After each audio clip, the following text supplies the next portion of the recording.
자, 하나님 말씀 요한일서 2장 7절에서 14절입니다. 요한일서 2장 7절에서 14절 읽어주시기 바랍니다. 사랑하는 자들아, 내가 새 계명을 너희에게 쓰는 것이 아니라 너희가 처음부터 가진 옛 계명이니 이 옛 계명은 너희가 들은 바 말씀이거니와 다시 내가 너희에게 새 계명을 쓰노니 그에게와 너희에게도 참된 것이라. 이는 어둠이 지나가고 참빛이 벌써 비침이니라. 빛 가운데 있다 하면서 그 형제를 미워하는 자는 지금까지 어둠에 있는 자요, 그의 형제를 사랑하는 자는 빛 가운데 거하여 자기 속에 거리낌이 없으나 그의 형제를 미워하는 자는 어둠에 있고 또 어둠에 행하며 갈 곳을 알지 못하나니 이는 그 어둠이 그의 눈을 멀게 하였음이라. 자녀들아, 내가 너희에게 쓰는 것은 너희 죄가 그의 이름으로 말미암아 사함을 받았으며, 아비들아, 내가 너희에게 쓰는 것은 너희가 태초부터 계신 이를 알았으며, 청년들아, 내가 너희에게 쓰는 것은 너희가 악한 자를 이기었음이라. 아이들아, 내가 너희에게 쓴 것은 너희가 아버지를 알았으며, 아비들아, 내가 너희에게 쓴 것은 너희가 태초부터 계신 이를 알았으며, 청년들아, 내가 너희에게 쓴 것은 너희가 강하고 하나님의 말씀이 너희 안에 거하시며 너희가 흉한 자를 이기었음이라. 아멘. 아멘. 할렐루야. 자, 오늘도 우리 주님의 은혜와 축복이 함께 하실 줄로 믿습니다. 오늘은 그리스도인의 성숙입니다. 성숙. 오늘 우리가 생각하게 되는 말씀은 새 계명, 새로운 계명에 대해서 대한 것인데, 요한복음 13장 34절에 보면 예수님께서 새 계명에 대해서 이렇게 말합니다. 읽어주시기 바랍니다. 새 계명을 너희에게 주노니 서로 사랑하라. 내가 너희를 사랑한 것 같이 너희도 서로 사랑하라. 예, 예수님이 새 계명을 주었는데 그것이 뭐라고요? 서로 사랑하라. 오늘 진수야, 오늘 찬양 너무 은혜롭게 잘했다. 야, 신바람 나게, 영바람 나게. 예, 감사해, 감사. 자, 서로 그러니까 사랑하라는 것은 권면이 아니라 계명이라는 것. 사랑해라, 진서야 사랑해라 이러는데 이건 권면이 아니고 계명이라는 것. 그러니까 계명은 해도 되고 안 해도 되는 것이 아니라 말씀하신 대로 꼭 해야 되는 거예요. 계명의 대표인 십계명도 한마디로 말하면 사랑하는 거예요. 십계명부터 사계명까지는 하나님을 이렇게 사랑하라는 것이고, 다섯째부터 열 계명까지 이웃을 이렇게 사랑하라고 말하고 있습니다. 한 번은 서기관 한 사람이 예수님께 물었습니다. 모든 계명 중에 첫째가 무엇입니까? 그때 예수님이 대답합니다. 첫째는 이것이니 이스라엘아 들으라. 주 곧 우리 하나님은 유일한 주시라. 내 마음을 다하고 목숨을 다하고 힘을 다하고 뜻을 다하여서 주 너희 하나님을 사랑해라. 이렇게 말해요. 둘째는 이것이니 내 이웃을 내 몸같이 사랑하라 하신 것이라. 그리고 이보다 더 큰 계명이 없다. 하나님 사랑, 이웃 사랑. 이게 십자가의 완성이라고 그랬습니다. 자, 이러면서 하나님을, 그러니까 십계명의 완성은 뭐냐? 하나님 사랑, 이웃 사랑이다. 할렐루야. 자, 십계명은 완성이 뭐라고요? 오케이. 아, 입이 좀 열려 있네. 그죠? 하나님 사랑, 이웃 사랑.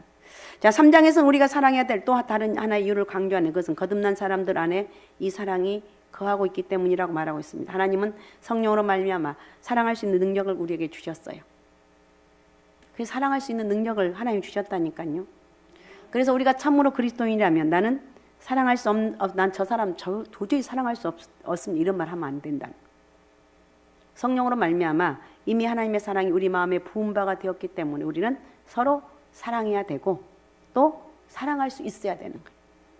그러니까 오늘은 진서야 사랑해, 누구누구야 사랑해, 나 너무 사랑해, 이렇게. 그러니까 또 너무 또 이렇게 또 여학생이 남학생한테 또 얘기하면 안 돼. 왜 그러냐면 요즘 이게 남학생이나 여학생도 아직 그 뭐죠? 그 완성되지 않는 어른들보다 하기 때문에 이 착각할 수가 있어. 그러니까 절대 남녀간은 그러지 말고 그냥 사랑에 딱 지나가면서 이렇게 하면서 서로 사랑의 은혜가 여러분 싹 트시기 바랍니다.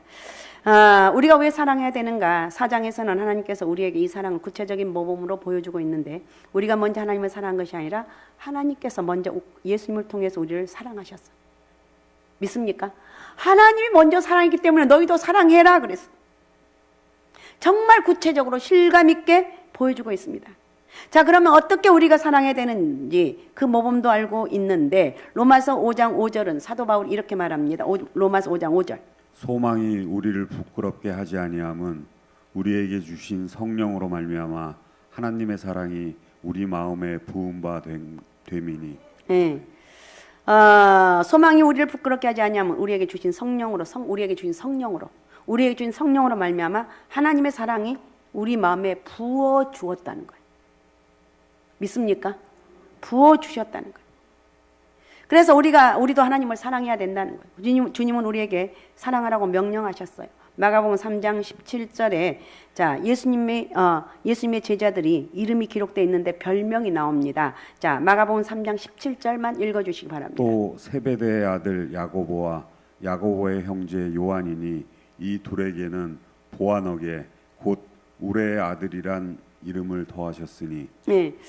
또 누가복음에는 야고보와 요한의 형제에 대한 반응이 나타납니다. 예수님의 일행이 이 보아너게란 우레의 아들이라고 한 이유가 나와요. 예수님의 일행이 사마리아 지방을 지나가시다가 날이 저물어서 쉴 곳을 찾으려고 교섭을 해요. 우리 좀 쉬면 안 될까요? No, 다 반대예요. 사마리아 사람들 한결같이 부정적이었고 냉대야. 안 돼요. 너희는 우리를 싫어하잖아. 우리도 싫다고. 그러니까 사마리아 사람을 천대하는 유대인들은 사마리아 동네에서 쉽게 쉬게 할 수가 없다는 거예요. 이 말을 옆에 듣고 있던 야고보와 요한은 주님은 능력이 많으신데 저놈들에게 당장 벼락을 내려서 멸망시킵시다 이렇게 제안을 해요. 이후에 예수님은 이들을 가리켜 보아너게 우레의 아들이라고 불렀습니다. 사실 사도 요한은 사랑이란 말과는 거리가 먼 사람입니다. 그런데 이런 기질의 요한에게 깊은 변화가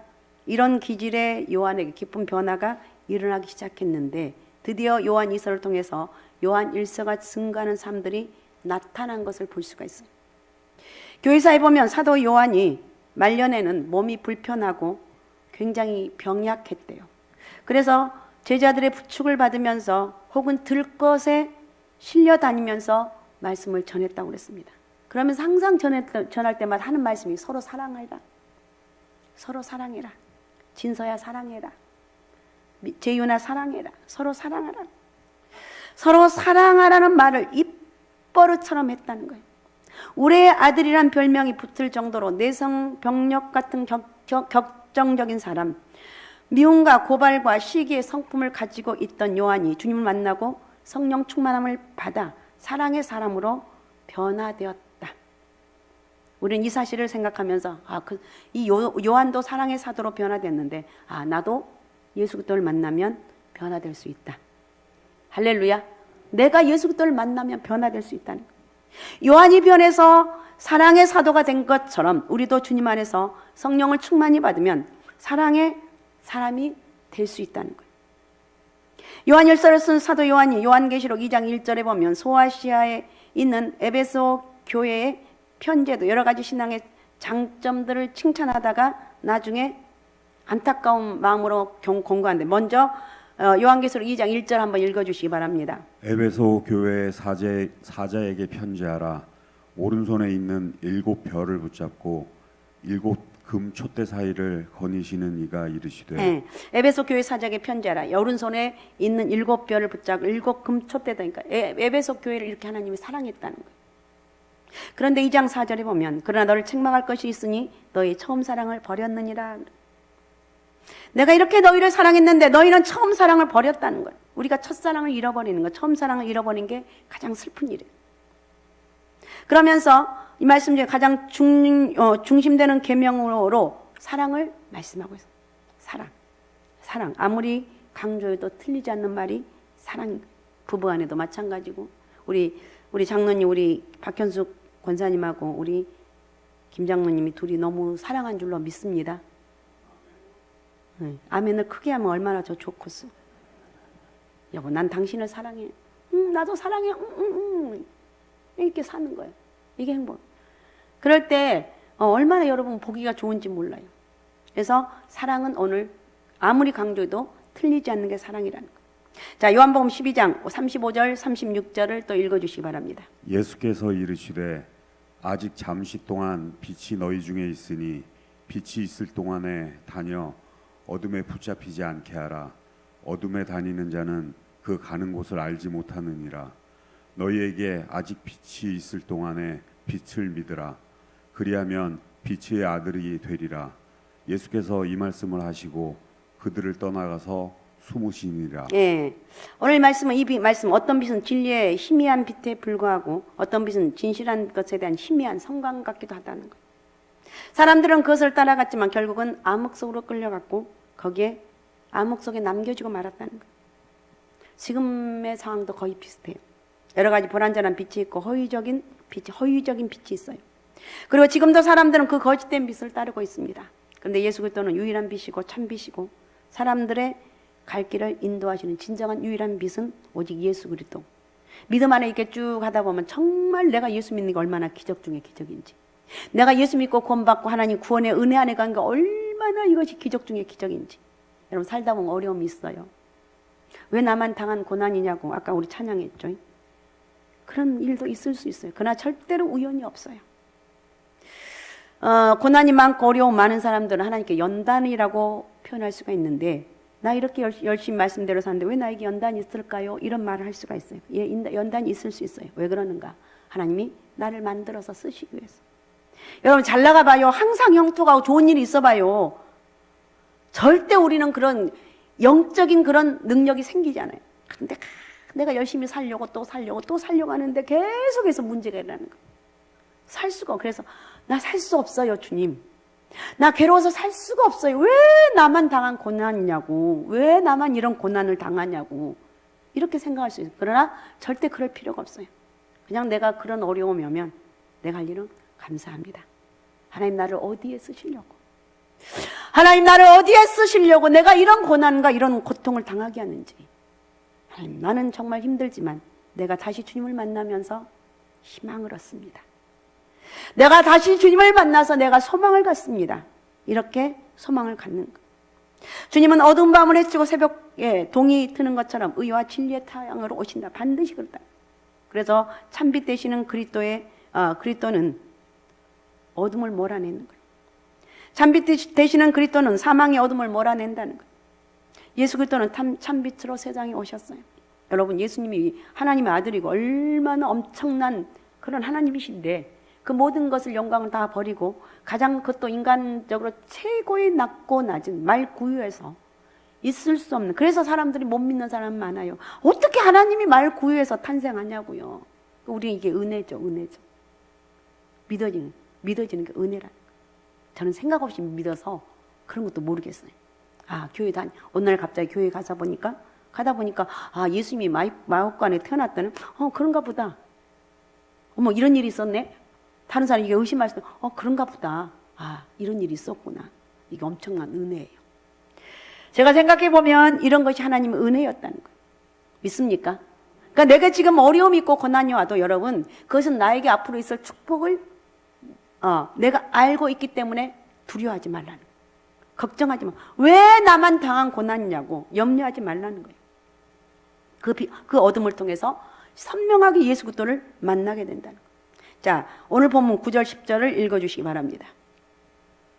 빛 가운데 있다 하면서 그 형제를 미워하는 자는 지금까지 어둠에 있는 자요, 그의 형제를 사랑하는 자는 빛 가운데 거하여 자기 속에 거리낌이 없으나. 그리스도인들은 함께 사랑 교제를 나누며 시간을 보내면 주님을 찬양하고 더불어 예배하는 가운데 오늘 성숙이라고 그래요. 성숙해져야 돼요. 참된 그리스도인은 교회를 떠나기가 정말 어려워요. 떠날 수가 없어요. 진짜 떠날 수가 없어요. 오늘 말씀 주신 12절부터 14절까지는 교제를 통해서 신앙이 성숙이 오는 것을 말씀한 오늘 여기서부터 또 잘 들으십시오. 여기 보면 네 종류의 사람들이 나오는 것을 볼 수가 있습니다. 12절에 자녀들이라고 말하고 있어요. 13절에는 아비들아 이렇게 말하고 있어요. 그 다음에 청년이라고 했고 14절에는 아이들이라고 말하고 있어요. 이것은 단순히 나이를 가리키는 것이 아니라 신앙의 네 가지 연령 계층이라고 말할 수 있는데 이거 영적 연령. 그러니까 여러분 말씀을 들으면서 나는 어떤 저기에 나이에 속하는가 한번 생각해 보자는 거예요. 다시 말하면 신앙의 연령을 통해서 성숙해야 되는 단계를 보여줘요. 성숙해야 되는 신앙의 단계를 통해서 성숙의 단계를 보여주고 있어요. 그러니까 자기 신앙의 각기 신앙의 독특한 특색이 묘사되고 있는데 주님의 이름으로 제사를 받은 사람들은 하나님의 자녀들입니다. 그건 누구나 할 것 없이 맞는 말이에요. 자, 여기 아이들은 아버지를 알기 시작하는 삶을 살며 하늘에 계신 하나님이 내 아버지인 것을 알고 아버지라고 부르기 시작을 합니다. 그리고 14절 중반에 보면 나타난 청년들의 상징이 나옵니다. 그것은 청년들의 힘, 아름다움, 열정 등을 의미하는데 말씀의 지배를 받기 시작하는 영적인 청년들을 말하고 있어요. 그래서 이들은 사단과 더불어 싸울 수 있는 나이가 되었어. 청년들은 사단과 더불어 싸울 수 있는 나이. 그 다음에 아비들은 태초부터 계시며 우주에 섭리하신 하나님의 모든 것을 깊이 알아가는 삶을 말한다는 거예요. 가만히 보면 교회 안에서 하나님의 백성들 간에 교제를 하는데도 이 네 종류의 사람들이 다 있어요. 나이는 많지만 신앙의 성숙이 있어서 어린아이와 같은 사람도 있고, 나이는 어리지만 아비들도 있고, 이것은 자연적인 연령이나 교회 다닌 횟수에 반드시 비례하는 것은 아니라는 거예요. 그것은 신앙의 영성에 의해서만 점검될 수가 있어. 영성. 그러니까 이와 같이 각기 다른 계층의 사람들이 서로 교제하면서 우리의 신앙은 자라난다는 거예요. 자, 오늘 예배를 드리면서 말씀을 들으면서 여러분의 영적 단계는 어떤 단계에 있는지, 내 영적인 나이는 몇 살쯤 되는지. 요한복음 1장 12절에 보면 영접하는 자 곧 그 이름을 믿는 자들은 하나님의 자녀가 되는 권세를 주셨다고 말하고 있어요. 이는 혈통으로나 육정으로나 사람의 뜻은 나지 않냐 오직 하나님께로서 난 자들이라고 이렇게 말씀하고 있어요. 예수 그리스도를 영접했을 때 하나님의 자녀로 태어납니다. 그런데 제3의 놀라운 사건이 없이는 하나님의 자녀가 된다는 게 불가능하다고 할 수가 있어요. 에베소서 1장에서 우리가 그리스도 안에서 그의 은혜의 풍성함을 따라 그의 피로 말미암아 구속 곧 제사함을 받았으니 이렇게 말하고 있어요. 바울 사도는 주님의 은혜의 피로 말미암아 제사함을 받았다고 말씀하고 있습니다. 우리가 예수를 믿어서 그리스도인이 되었다고 하지만 지금도 여전히 죄를 범하고 있습니다. 그러나 근본적으로 예수님을 믿을 때 그리스도 안에서 법적으로 우리의 모든 죄의 문제는 해결되었어요. 그래서 하나님이 의인이야. 진서 너는 의인이야. 이렇게 인정. 나는 여전히 죄를 짓지만 하나님 너는 의인이야. 너는 나를 믿기 때문에 너는 의인이라고 인정을 해줘. 그래서 내가 의인이 된 거예요. 내가 뭐 의로운 일을 해서 의인이 된 것이 아니라 하나님이 인정해. 내가 할 일은 예수 그리스도를 믿고 예수 그리스도를 믿으니까 하나님이 너는 의인이야. 너희는 의인이라고. 너는 의인이라고 인정해 준다는 거예요. 하나님께서는 우리를 죄 없는 사람처럼 간주하시고 받아주셨다는 거예요. 주님께서 우리의 죄를 짊어지고 죽으심으로 말미암아 우리는 제사를 받았고 그래서 성도라고 일컬음을 받는 거예요. 이 고백을 할 수 있는 사람이 바로 하나님의 자녀다. 우리가 십자가의 사건을 깨닫고 예수 그리스도의 보배로운 피가 우리를 모든 죄에서 속량하겠다는 그 사실을 믿고 신뢰할 때 우리는 하나님의 자녀로 태어납니다. 이런 하나님의 자녀들 향해서 오늘 주신 말씀 14절을 한번 다시 읽어주시 바랍니다. 14절. 아이들아 내가 너희에게 쓴 것은 너희가 아버지를 알았으며 아비들아 내가 너희에게 쓴 것은 너희가 태초부터 계신 이를 알았으며. 예, 여기서 말하는 아이들이란 어떤 사람을 얘기한 믿음에서 보면 경험이 부족한 사람들, 다른 말로 표현하면 그리스도인이긴 하지만 영적으로 아직 성숙하지 못한 사람들. 그러니까 우리 청년들이 찬양하고 열심히 하고 하는데 뭔가 누가 그러더라고요. 뭔가 부족한 것 같다고. 뭔가 왜 부족한 줄 아세요? 영적으로 아직 완벽하게 성숙하지 않았기 때문에 뭔가 모르게 부족해 보이고, 그 다음에 이렇게 부족하지만 이 영적으로 성숙하지 못한 사람 특징은 뭐냐면 굉장히 내가 교만해요. 내가 다 한 것 같아. 내가 너무 잘났어. 나 외에는 아무도 없는 것 같아. 내가 옛날에 그랬거든요. 근데 이건 반드시 빨리 깨닫고 회개해야 돼. 나처럼 괜찮은, 나처럼 기도 많이 한 사람 있으면 나와봐. 나처럼 전도 많이 한 사람 있으면 나와보라니까. 베이는 게 눈에 베이는 게 없어서 얼마나 왕싸가지였는지 지금 생각하면 얼마나 부끄러운지. 근데 제가 우리 이렇게 청년들 이렇게 보면서 지금 성숙해져가는 단계이기 때문에 조금만 어려운 일 있으면 너무 괴로운데 괴로워하지 말아요. 나를 만드는 과정이라고 생각하면 돼. 그리고 내가 너무 교만하고 잘난 척한다면 그걸 내려놔요. 예, 이런 사람들은 그리스도 안에 있는 어린 아이들과 같은 사람이다. 로마서 8장 15절 16절에 보면 너희는 다시 무서워하는 종의 영을 받지 아니하고 양자의 영을 받았으므로 아바 아버지라 부르짖느니라. 성령이 친히 우리의 영으로 더불어 우리가 하나님의 자녀인 것을 증거하나니 이렇게 말하고 있습니다. 하늘에 계신 하나님을 아바 아빠 아버지로 부르는 놀라운 사건이 우리에게 일어났다고 말하고 있습니다. 여러분, 우리가 누구를 향해서나 아버지를 부를 수 있는 게 아니에요. 더구나 온 우주 만물을 창조하시고 주관하신 하나님 아버지라고 부를 수 있다는 것은 엄청난 일이 아닐 수가 없어요. 어린애는요, 아버지를 부르기만 하면 돼요. 아빠, 아빠, 아빠, 아빠. 부르기만 하면 돼요. 엄마, 엄마, 엄마. 부르기만 하면 돼요. 대화가 잘 안 돼요, 아이는. 그냥 아이는 달라고만 해요. 나 이것도 주세요, 저것도 주세요. 아, 나는 왜 이거 안 주는데? 그거 안 주면 또 시험 들고, 또 교재에다가 또 안 좋은 일 있으면 또 삐지고. 이게 바로 이런 사람이 나라면 영적 어린아이의 모습이라는 거예요. 아이들은 자라야 되겠죠. 그래서 성숙해져야 되는 거예요. 여러분, 아이들이 제일 중요한 특색이 무엇이라고 생각하는지, 사실 고린도 교회 성도들 가운데는 성숙한 성도가 없었다고 말하고 있어요. 그들 모두가 그리스도 안에서 어린아이들이었습니다. 그래서 많은 어린아이들만 있기 때문에 너무너무 많은 문제와 갈등으로 가득 차 있어요. 고린도전서 3장 1절을 한번 읽어주시기 바랍니다. 형제들아, 내가 신령한 자들을 대함과 같이 너희에게 말할 수 없어서 육신에 속한 자 곧 그리스도 안에 어린아이들을 대함과 같이 하노라. 예. 내가 신령한 자들을 대함과 같이 너희에게 말할 수 없어서. 오늘날 교회 성도들이 그런 것 같아요. 달라고만 해요. 나만 알아달라고. 다 그런 거 아니지만 오늘 우리 주방 봉사팀 막 주방에서 열심히 쓸고 닦고 호박죽을 잔뜩 써가지고 내가 보면서 마음이 짠하더라고. 아이고, 이렇게 수고하시는데 감사하다. 내 마음이 짠한데 하나님이 얼마나 기쁘겠어. 그런데 이 고린도 교회는 그리스도 안에서 어린아이들이 많았다는 거예요. 어린아이들. 그러니까 어린아이 같은 순수한 신앙의 수준에 있는 사람은 하나님의 깊은 말씀을 줘도 감당할 수가 없어요. 그러나 그것만이 어린아이의 상태는 아니고 또 3장 3절을 또 읽어주시기 바랍니다. 너희는 아직도 육신에 속한 자로다. 너희 가운데 시기와 분쟁이 있으니 어찌 육신에 속하여 사람을 따라 행함이 아니리요. 예, 어린아이들의 특색 가운데 하나는 시기와 분쟁이에요. 가정에서 자라는 형제 자매를 보면 하루에 몇 번이고 싸워요. 난리가 나요. 막 어른들 집구석이는 뭐 꼬리 아니에요. 치워놓으면 또 저기 하고 집구석이야. 싸우고 시기에서 싸우고. 형이 좀 더 많이 가지는 것을 못 보고 동생이 앞서는 것을 기뻐하지 않아 싸워요.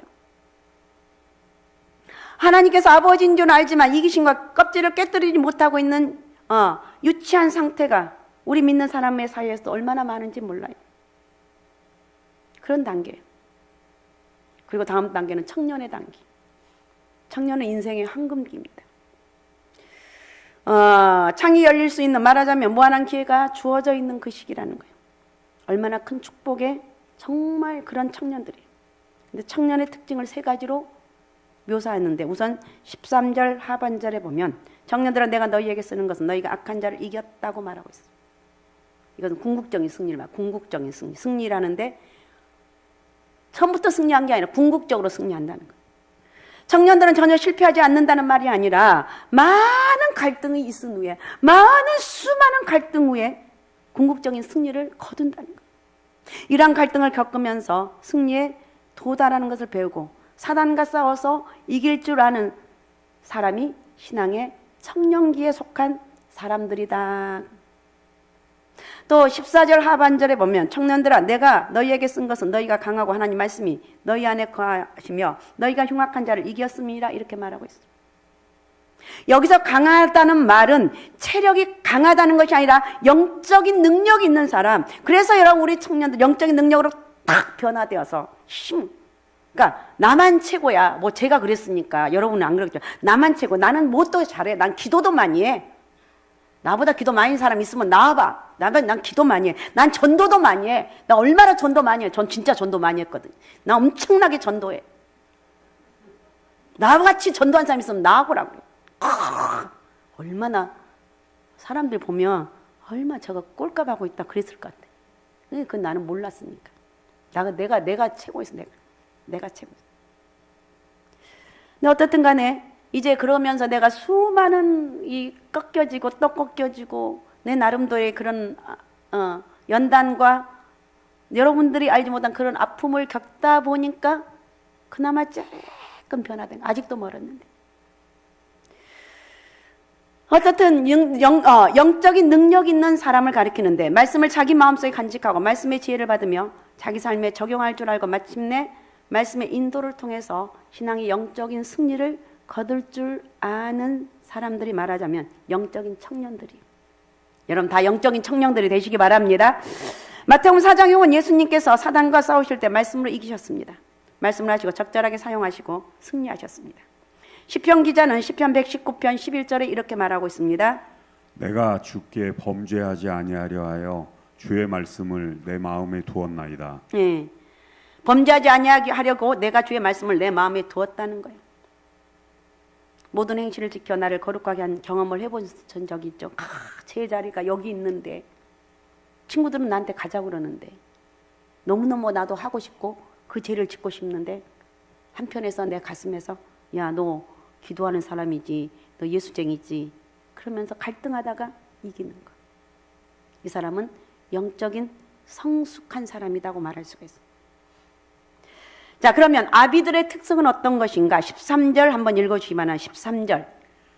아비들아 내가 너희에게 쓰는 것은 너희가 태초부터 계신 이를 알았으며 청년들아 내가 너희에게 쓰는 것은 너희가 악한 자를 이기었음이라. 예. 아비들아 내가 너희에게 쓰는 것은 너희가 태초부터 계신 이를 알았다고 말하고 있어. 여기서 알았다는 말은 객관적으로 또는 상식적으로 하는 것이 아니라 체험적으로 경험을 했다는 거예요. 경험.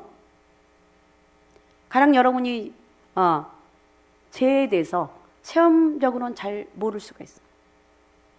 나를 잘 아는 사람은 내가 숨기면 모른다는 거예요. 하나님을 빼놓고는 가장 가까운 사람이 누군 것 같아요? 친구? 아니에요. 부부간의 관계인 것 같아요. 아내와 남편이 그나마 가장 잘 알고. 그래서 오래 살면 아유 또 시작이다. 무슨 일 하면 아이고 또 시작이다. 너무 잘 알기 때문에. 그러니까 경험에 대해서 하도 많이 경험했기 때문에 안다는 거예요. 남들이 전달해 준 하나님이 아니고 여러분이 직접 체험한 하나님을 우리는 만나야 된다는 거예요. 그러니까 깊은 영적인 교제가 있어야 된다는 거예요. 깊은 교제를 의미한다는 거예요. 그리고 또 아내 생활은 말씀을 묵상하고 기도를 통해서 주님과 깊은 사랑 속에 빠지면서 주님을 알아간다는 거예요. 할렐루야. 주님을 알아간다는 거예요. 디모데후서 1장 12절을 읽어주시기 바랍니다. 이로 말미암아 내가 또 이 고난을 받되 부끄러워하지 아니함은 내가 믿는 자를 내가 알고 또한 내가 의탁한 것을 그날까지 그가 능히 지키실 줄을 확신함이라. 네, 참 놀라운 고백입니다. 안다고 하는 것이 얼마나 위대하는지. 바울은 내가 의리한 그분을 안다. 나 주님 알아요. 여러분 오늘 고백이 나 주님 알아요. 주님이 나를 사랑해서 나를 여기까지 인도한 거 알아요. 주님이 나를 사랑해서 구원해 준 것도 알아요. 내가 지금 수없는 문제 가운데 있지만 나는 이길 수가 있어요. 내가 이기는 것이 아니라 내 안에 계신 성령께서 나를 이길 수 있도록 인도해 주신다. 힘들고 어려운 상태에 있는 여러분들을 있을 수 있어요. 이겨나가는 거. 영적으로 여러분 내가 힘들 때 영적으로 나 만들어지는 거예요. 하나님 나 너무 힘들어요. 그러면 어쩔 때는 울면서 기도하고 통곡하면서 기도하고 그러면서 내가 영적인 사람으로 만들어지는 거예요. 그래서 하나님을 깊이 아는 것이 영적인 면에서 아버지의 상태라는 거예요. 아비의 마음. 우리 신앙이 이런 아비의 마음까지 자라는 그런 은혜가 있으시기 바랍니다. 성장하게 가는 사람은 어때야 되는가? 요한 1서 2장 전체를 통해 강조한 것은 바로 뭐냐? 사랑하라는 거. 사랑하라. 사랑해라. 15절에서는 세상을 사랑하지 말라고 그랬어요. 우리는 사랑해야 될 것이 있고 사랑하지 말아야 될 것이 있는데 형제는 사랑하고 세상은 사랑하지 말아야 되는 거예요. 그러면 세상을 사랑하지 말아야 될 세상은 무엇을 말합니까? 세상이란 말은 코스모스라는 말인데 헬라어로 이 말은 세 가지 의미가 있습니다. 하나는 물리적인 지구를 말하는데 여기서 말하는 것은 만물은 선하게 창조되었습니다. 그러므로 지구는 사랑을 해야 돼요. 지구는 사랑해야 돼요. 선하게 창조되었기 때문에. 또 다른 하나는 이 세상에 살고 있는 인류를 말하는데 가령 하나님 이 세상을 이처럼 사랑하사라고 할 때는 세상 속에 있는 영혼들을 사랑했다는 의미예요. 이해가 되시죠? 이해가 되시죠? 하나님이 우리 영혼을 사랑하셨어요. 그래서 예수 그리스도를 보내주신 거예요. 그래서 예수 그리스도를 믿게만 하면 야 네가 구원받는 길은 다른 게 없어. 예수 그리스도를 믿으면 구원받아. 그래서 구원은 한 가지. 예수 그리스도를 믿으면 이 믿음 한 가지로 하나님이 너는 의인이야 이렇게 인정해 준다는 거예요. 믿습니까? 내가 의인이 된 거예요. 나 한 것도 하나도 없고 예수 그리스도를 나의 구주로 고백했더니 내가 천국 갈 수 있어요. 그러면 내가 이 땅에서 선하게 살고 의롭게 살고 이것은 뭐냐? 내가 이 땅에 살면서 축복받는 비결이에요. 내가 예수 그리스도를 믿는 순간 나는 자동적으로 천국에 갈 수 있는 존재가 되었다. 믿습니까? 그리고 내가 선하고 의롭고 나누고 꾸어주고 힘써서 애쓰는 것, 이 땅에서 하나님 주신 축복을 누릴 수 있는 길이라는 거예요. 또 하나는 무형의 영적인 존재인데 이 지구에는 두 개의 나라가 공존합니다. 하나는 하나님의 왕국과 사단의 왕국이에요. 하나님이 통치하는 곳에 하나님의 나라가 확장되고 사단이 통치하는 곳에 사단의 왕국이 확장됩니다. 복음이 증거되고 사람들이 회개하고 그리스도의 주권에 복종할 때 하나님의 나라가 확장된다는 거예요. 동시에 사단의 지배도 역사하는데 그것은 인간을 파괴하기 위한 모든 사단이 동원하는 거예요. 그게 조금 믿음 갖기, 여러분 왜 믿음 갖기 힘든 줄 아세요? 왜 안 믿는 우리 가족 그렇게 전도하기 힘든 이유가 뭐냐? 마귀가 끝까지 물고 넘어지는 거예요. 저거 교회 다니면 안 돼. 끝까지. 그래 제일 힘든 게 전도는 그래서 오죽하면 아이 낳는 해산의 고통이라고까지 말하고 있어요. 이것이 바로 세상이에요. 그래서 성경은 그런 의미에서 너희는 세상을 사랑하지 말라고 말씀하고 있습니다. 경고하고 있습니다. 이 말씀에 세상의 정체가 나오는 거예요. 이런 악한 사탄의 지배하에 있는 세상에 세 가지는 육신의 정욕, 안목의 정욕, 이생의 자랑인데 다른 말로 하면 사단이 자랑하는 세 가지 무기예요. 인간의 파괴를 도모하는 사단이 이 무기를 가지고 제일 먼저 누구를 찾아왔습니까? 아담을 찾아왔습니다. 선악과를 보니까 먹음직하고 육신의 정욕이에요. 먹음직하고 보암직하고 안목의 정욕. 지혜롭게 할 만큼 탐스럽다. 이생의 자랑. 그래서 사단의 공격 앞에 실패하고 말았어요. 그러나 먼 훗날 아담보다 훨씬 악조건에서 이 세 가지 마귀의 유혹 앞에서 담대하게 나와 승리하신 분인데 그분이 바로 둘째 아담 되시는 예수 그리스도라는 것. 사단이 광야에서 금식하고 계시는 예수님을 찾아서 공격합니다. 첫 번째 육신의 정욕을 떡을 가지고 공격이 있어. 그다음에 두 번째 천하의 영광, 안목의 정욕이야. 그다음에 성전에서 뛰어내려라. 이생의 자랑이. 성경이 육신적 정욕에 대해서 얼마나 신랄하게 경계하고 있는지 우리는 알 수가 있습니다. 여기서 말한 육신의 정욕은 우리 안에 있는 부패성이에요. 그리고 안목의 정욕은 눈으로 보는 걸 통해서 들어오는 유혹. 저거 맛있게 보인다. 저 한 잔 먹었으면 좋겠어. 내 속이 시원할 것 같아. 이런 것들. 이생의 자랑은 별 의미 없는 그 자랑을 하는 거예요. 자기 자신을 오만하게 만드는 이 세 가지 자랑, 이 정말 위험한 자랑이라는 거예요. 자, 야고보서 4장 6절을 읽어주시기 바랍니다. 그러나 더욱 큰 은혜를 주시나니 그러므로 일렀으되 하나님이 교만한 자를 물리치시고 겸손한 자에게 은혜를 주신다 하였느니라. 예, 이런 교만한 은혜를 오만한 자랑을 물리칠 수 있는 것은 뭐냐? 하나님의 은혜를 주셨다. 하나님의 은혜를 주시나니 큰 은혜를 주시나니 교만한 자는 물리치시고 겸손한 자에게 은혜를 주신다. 그러니까 여러분, 우리 학생들, 청년들 아직도 가야 될 길이 많아요. 나를 만들어가는 거. 나 잘났어요. 누군가 나한테 이런 얘기를 해줬으면 얼마나 좋겠나. 사람들이 얘기를 안 해줬으면 나 청년 때. 나를 깨닫는 거예요. 그리고 나를 자꾸 말씀으로 믿음으로 기도하면서 내가 나가는 거예요. 사단은요, 끊임없이 쉴 새 없이 우리를 공격하고 무너뜨리고 있어요. 이런 세상은 여러분 다 지나갑니다. 다 지나가는 거예요. 자, 우리 안 봤죠? 16절, 17절도 한번 읽어주시면 성경책으로 16절, 17절. 이는 세상에 있는 모든 것이 육신의 정욕과 안목의 정욕과 이생의 자랑이니 다 아버지께로부터 온 것이 아니요 세상으로부터 온 것이라. 이 세상도 그 정욕도 지나가되 오직 하나님의 뜻을 행하는 자는 영원히 거하느니라. 아멘. 다 지나간다. 오직 하나님의 뜻을 행하는 자는 영원히 거한다고 그랬어요. 말씀 안에서, 믿음 안에서 우리 열심히 살아가자고요. 주님의 주신 힘으로 살아가자고요. 하나님의 주신 은혜로 살아가자고요. 여러분, 성숙한 삶은 어떤 것인가? 사랑이에요. 사랑. 형제를 사랑하는. 그리고 세상은 사랑하지 말아라. 형제를 사랑하고 하나님의 뜻을 행해라, 이렇게 말합니다. 자, 그러면 세상을 사랑하면 고린도전서 11장 32절. 우리가 판단을 받는 것은 주께 징계를 받는 것이니 이는 우리로 세상과 함께 정죄함을 받지 않게 하려 하심이라. 예, 우리가 세상을 사랑하면 세상과 함께 정죄함을 받기 때문에 세상을 사랑하면 안 된다는 것입니다. 여러분, 세상과 함께 정죄되지 않는 귀한 삶을 누리기 위해서 세상을 사랑하지 말고 오직 하나님만 사랑합시다.